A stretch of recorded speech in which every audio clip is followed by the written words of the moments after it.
पुण्यात्माओं, यदि कोई गफलत में जी रहा है तो उसकी अपनी मौज, उसकी अपनी मर्जी है, उसका अपना ज्ञान आधार है। जो व्यक्ति इस परमपिता परमेश्वर से अपरिचित हैं, जो व्यक्ति पूज्य गुरुदेव जी को समझ नहीं पाए, उनको जान नहीं पाए, पहचान नहीं पाए, और उन्हें एक आम व्यक्ति, आम संत या आम मानुष मान के उनके साथ में लगे रहे, दास उनके विषय में तो नहीं कह सकता है। लेकिन जितना परमपिता परमेश्वर ने दास को सद्बुद्धि बख्शी है ज्ञान आधार से, अपनी सत प्रेरणा से, तो पुण्यात्माओं, दास निश्चित तौर पे ये कह सकता है कि परमात्मा जेल में बैठने नहीं आया है और 7 साल कम नहीं होती हैं। दास तो ये कह सकता है कि परमात्मा अपनी तरफ से समय बढ़ाता जा रहा है ताकि लोग समझ जाएं, मेरे बच्चे समझ जाएं, सही रास्ते को अपना लें, मेरे मार्ग दर्शन अनुसार चलें, ज्ञान को आधार बना लें, सत्संग रूपी वचनों को आधार बनाएं। परमेश्वर सिर्फ और सिर्फ, क्योंकि इस दुनिया को तो विनाश हुआ पड़ा है पुण्यात्मा, दुनिया बिल्कुल खत्म है। ये समय जो परमात्मा बढ़ा रहे हैं, वरना अभी तक तो आपस में देशों को भिड़ जाना था, लड़ जाना था, गोले बारूदों की बरसात हो जानी थी। लेकिन परमेश्वर सिर्फ आप और हम चंद मुट्ठी भर भक्तों के लिए ये समय बढ़ा रहे हैं। लेकिन कब तक बढ़ाएंगे? तो पुण्यात्माओं, दास की विनती है, जो ना समझे या ना समझना चाहे उनकी अपनी मौज है।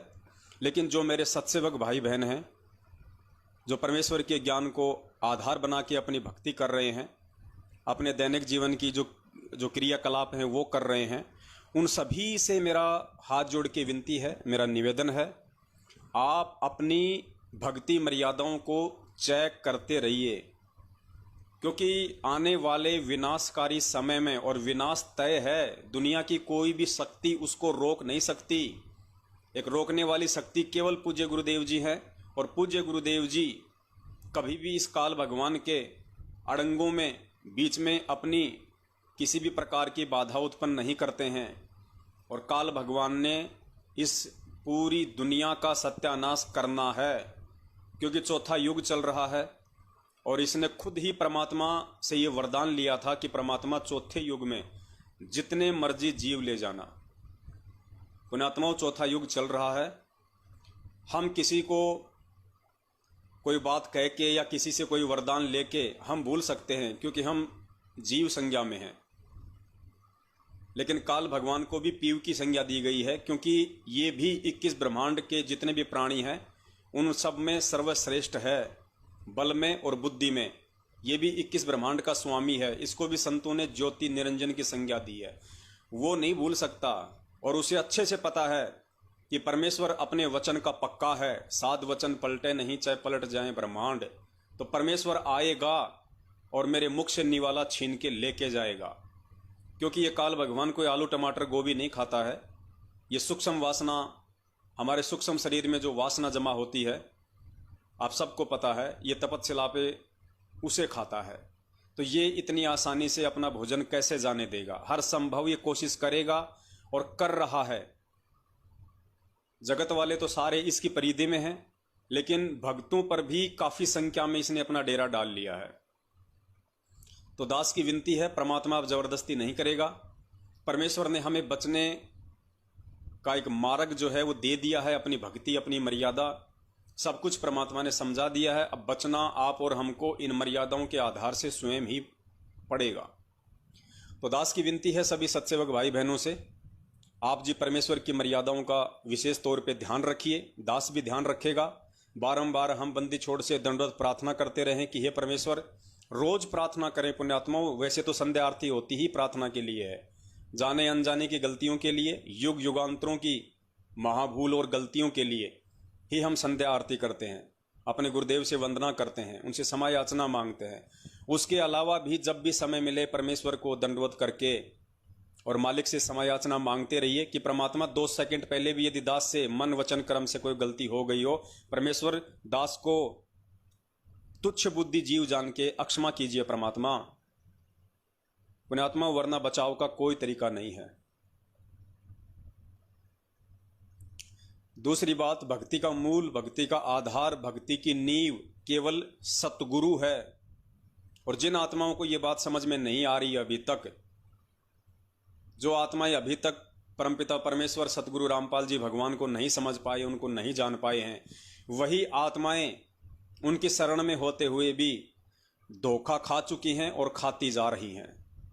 वो लोग जो पूज्य गुरुदेव जी से काफ़ी समय पहले ही दूर हो चुके हैं, कुछ आत्माएं बरवाला कांड के बाद में दूर हो चुकी हैं, कुछ आज दूर हो चुके हैं। पुण्यात्माओं, ये सौभाग्य समझना, जितने भी भगत भाई बहन जो आज अपने गुरुदेव को भगवान मान के, उनको परमात्मा मान के, और जिन्होंने 8 सितंबर को परमेश्वर का प्रकट दिवस मनाया है अपने घर पे या जहां भी जैसी भी व्यवस्था परमात्मा ने करवाई, ये आपका परम सौभाग्य है कि परमेश्वर ने आपको इस बिचली पीढ़ी में संभाल के रखा हुआ है। ये निशानी है इस बात की, यदि आपने प्रकट दिवस मनाया है तो 8 सितंबर को, ये इस बात का सबूत है, इस बात का प्रमाण है कि परमेश्वर आपके ऊपर 100% मेहरबान है।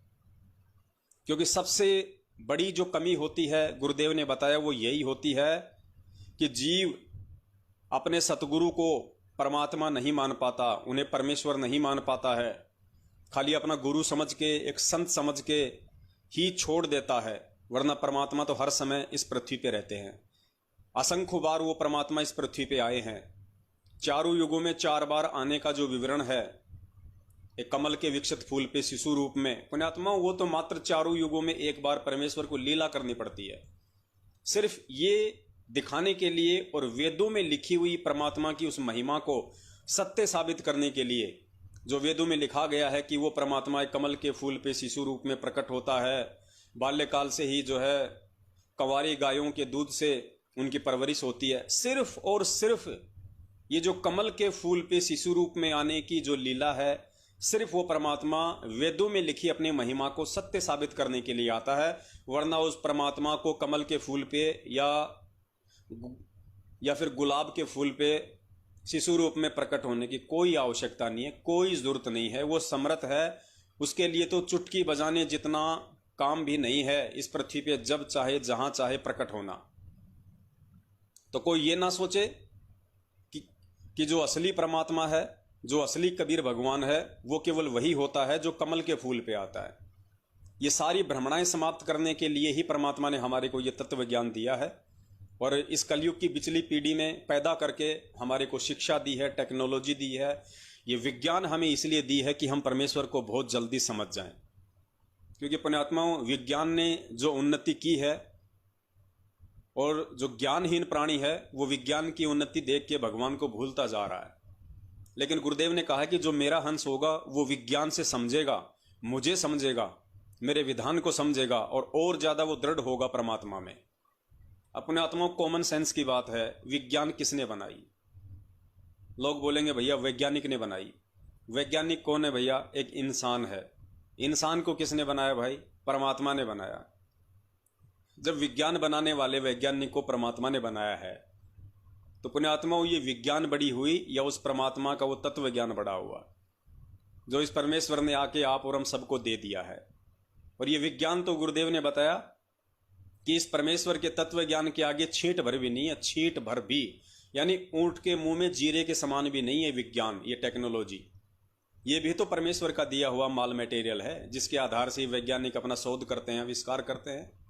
और गुरुदेव ने बताया कि 2 साल वर्षा ना हो, अनाज के दाने दाने के लिए तरस जाएंगे, त्राहीमान मच जाएगा। इनके रॉकेट, इनके हेलीकॉप्टर, इनके विमान सब के सब पृथ्वी पे पड़े रहेंगे, उनमें जंग लग जाएगी, कोई चलाने वाला नहीं बचेगा।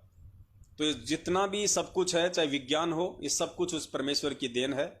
और पुण्यात्माओं, आप और हमारा सौभाग्य कि हम उस परमपिता परमेश्वर, उस ज्ञान विज्ञान और उस तत्व ज्ञान के जन्मदाता परमपिता परमेश्वर सतगुरु रामपाल जी महाराज जी के भगत हैं। हम उनके शिष्य हैं, हम उनके अनुयायी हैं। और वो भी सत्सेवक के रूप में परमात्मा ने आप और हमें चुना है। ये वर्णन नहीं किया जा सकता पुण्यात्माओं। सबसे बड़ी हमें खुशी इसी बात की होती है कि इस दुनिया की 8-8.5 अरब की जनसंख्या है।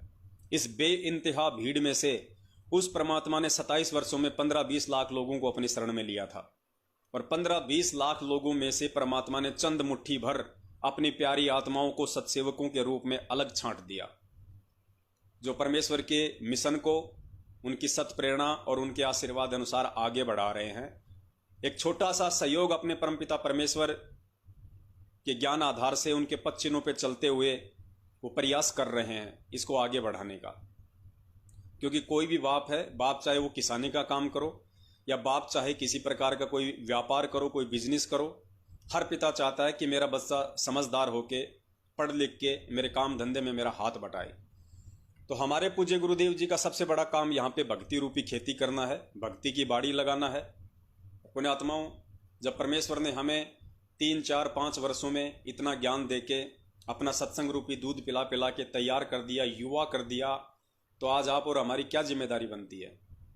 हमारी जिम्मेदारी बनती है कि हम उस परमपिता परमेश्वर के सत मिशन में सहयोग करें।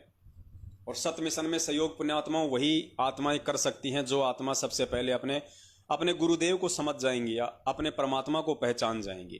क्योंकि इस भगवान को पहचानना ही सबसे बड़ी टेढ़ी खीर है। आज जितने भी लोग जो गुरुदेव से दूर हो चुके हैं, कई वर्षों तक उनकी संगति में रहे, वो कहते हैं हमें सतनाम तक प्राप्त हो चुका था, सारनाम तक प्राप्त हो चुका था, उसके बाद भी वो आत्माएं आज पूज्य गुरुदेव जी के जेल जाने के बाद उनकी भक्ति में या पूज्य गुरुदेव जी में मनमुखी और अपनी ज्ञानहीनता के चलते दोष निकालकर आज उनसे कोसों दूर हो चुके हैं। या तो अपनी परंपरागत भक्ति साधनाओं में लग चुके हैं, या दूसरे काल भगवान के संतों के पीछे जा चुके हैं, या खुद ही वो गुरु बनने की अपनी प्लानिंग में लगे हुए हैं। ये दुर्भाग्य है उन आत्माओं का। अंत में अगर उनका थोड़ा बहुत कोई भक्ति अंश शेष है, तो पुण्यात्माओं उनको अंत में रो पीट के और धोबी वाली कुत्ते की अपनी हालत बना के अंत में उनको इसी परमात्मा की शरण में वापस आना पड़ेगा। क्योंकि आने वाले समय में जो तांडव मचेगा, जो विनाश इस पृथ्वी पे होगा, हम उसकी कल्पना भी नहीं कर सकते। पुण्यात्माओं 8 अरब की जनसंख्या में भक्ति नहीं हो सकती। परमात्मा समर्थ है, हर भाषा का ज्ञाता है, हर भाषा का जानकार है। वो परमात्मा चाइनीज में सत्संग नहीं करेगा, वो परमात्मा ऑस्ट्रेलियन भाषा में सत्संग नहीं करेगा, वो परमात्मा अफ्रीकन भाषा में सत्संग नहीं करेगा। क्यों नहीं करेगा? उसके लिए परमात्मा ने हमें टेक्नोलॉजी दे दी है। और यदि ऐसा कभी कोई समय आया तो परमेश्वर की अपनी मौज है। यदि उनको अंग्रेजी में सत्संग करने की आवश्यकता पड़ी तो परमात्मा अंग्रेजी में भी सत्संग करेगा। परमेश्वर को यदि नाइजीरिया की भाषा में सत्संग करने की आवश्यकता पड़ी तो परमेश्वर नाइजीरियन लैंग्वेज में भी सत्संग करेगा। क्योंकि ये परमात्मा है धरती पे, जो जीव जंतुओं से लेके पशु पक्षी सबकी भाषा जानता है। उनके मन में उठने वाले विचारों से वो परमात्मा परिचित है। वो समर्थ धनी आज हमारे सतगुरुदेव जी के रूप में धरती पे प्रकट है।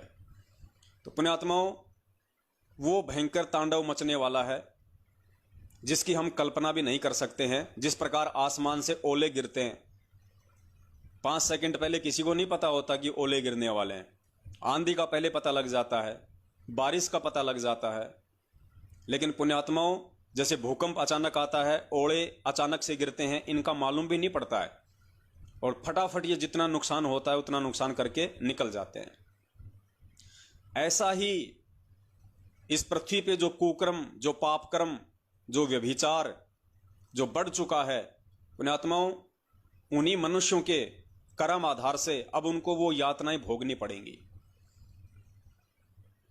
और 8 अरब की जनसंख्या में भक्ति नहीं हो सकती। आपको अच्छे से पता है 27 साल कम नहीं होती दुनिया को संदेशा देने के लिए कि भैया भगवान धरती पे प्रकट है, आ जाओ, शरण में आ जाओ। लेकिन कितने लोग आए? जितने आए उनका सौभाग्य।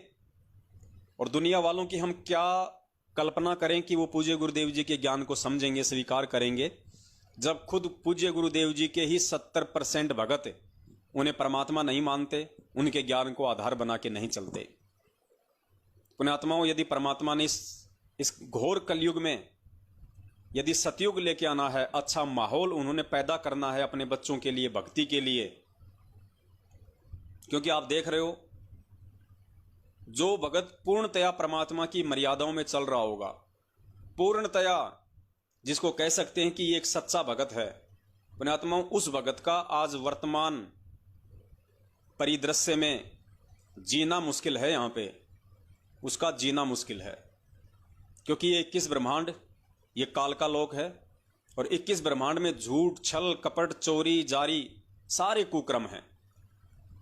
और ऐसे लोगों के बीच में एक साधु बन के कोई सोचे मैं भक्ति कर लूं, पुण्यात्माओं, ये तो उस परमात्मा का विशेष आशीर्वाद और परमात्मा की विशेष मेहर उन आत्माओं पे है जो वर्तमान में ऐसे लोगों के बीच में रह के अपनी भक्ति कर रहे हैं। वरना यहां पे आप एक सेकंड राम का नाम नहीं ले सकते, आप एक सेकंड ये भक्ति नहीं कर सकते आप। लेकिन जो कर रहे हैं पूर्णतया मर्यादाओं में रह के, उन पे गुरुदेव की विशेष मेहर और रजा है। और जो कर रहे हैं वो कितना बेचारे भयभीत होकर कर रहे हैं, कितना वो डर डर के कर रहे हैं।